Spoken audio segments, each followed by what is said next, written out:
भगवान का ध्यान कर ले एक आसन पर, वह आसन बदला नहीं जाए। अगर फट भी जाए उसी में कपड़ा लगाकर उसको सही कर लीजिए, आसन वही होना चाहिए। 12 वर्ष यदि कोई भी मनुष्य एक आसन पर बैठकर भगवान का ध्यान कर लेगा, आसन सिद्ध हो जाता है। सभी मनुष्य के अंदर अपार शक्ति है, लेकिन हम अपनी शक्ति को पहचान नहीं पाते। जितना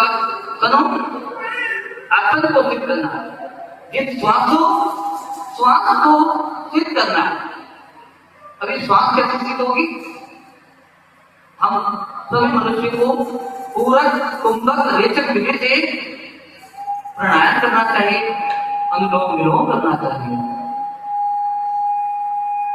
जब हम धीरे धीरे श्वास छोड़ते हैं, श्वास लेते हैं, तो हम श्वासों पर विजय प्राप्त करते हैं। जब तक हम प्राणायाम नहीं करते, अनुलोम विलोम नहीं करते, तो हम व्यर्थ अपने श्वासों को गवाते रहते हैं। देखिए, भोगी की जो उम्र होती है वो बहुत कम होती है, और जो योगी होते हैं उनकी उम्र बहुत अधिक होती है। अपने कभी कभी संत को देखा होगा, उनकी आयु तो 80 वर्ष है, लेकिन उनके चेहरे पर तेज इतना होता है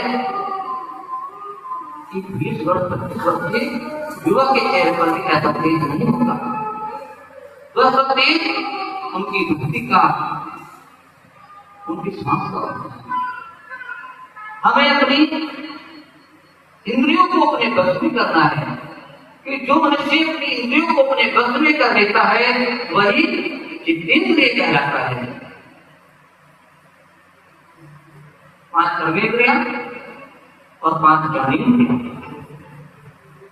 कर्मेंद्रियां कर्म, हाथ पैर मुंह गुदा और ज्ञानेंद्रियां आंख नाक कान जीभ और त्वचा। हमें ऐसा प्रयास करना चाहिए कि हम अपनी इन इंद्रियों का प्रयोग अपने ठाकुर के सेवा में ही करें। इन आंखों से हम ऐसा प्रयास करें कि हम प्रतिदिन भगवान का दर्शन अवश्य करें। इन कानों से हम प्रतिदिन कथा जरूर सुने, और इन हाथों से हम भगवान की सेवा करें। अरे सेवा बहुत कुछ कर सकते हैं। थोड़े से फूल तोड़ लीजिए, माला बनाकर ठाकुर जी को अर्पण कर दीजिए। अरे थोड़ी सी तुलसी का उतार लीजिए, तुलसी जी की माला बनाकर ठाकुर जी को पहना दीजिए। ये हाथों की सेवा हो गई। पैरों से, अरे पैरों से चलकर तो मंदिर तक जाएंगे, भगवान के धाम तक जाएंगे। इसमें पैरों को कष्ट नहीं दिया, ये पैरों से हमें सेवा दी है। जब हम इस प्रकार से अपनी इंद्रियों को भगवान की सेवा में लगाते हैं तो श्री ठाकुर जी बड़े प्रसन्न हो जाते हैं। जो मनुष्य अपने आप को श्री ठाकुर जी के प्रति समर्पित कर देता है कि मेरा पूरा शरीर सिर्फ ठाकुर के लिए है, मेरे लाल के लिए है, मेरे करुणा निधान के लिए है, तो मेरे लाल जी उस मनुष्य पर बड़ी कृपा करते हैं।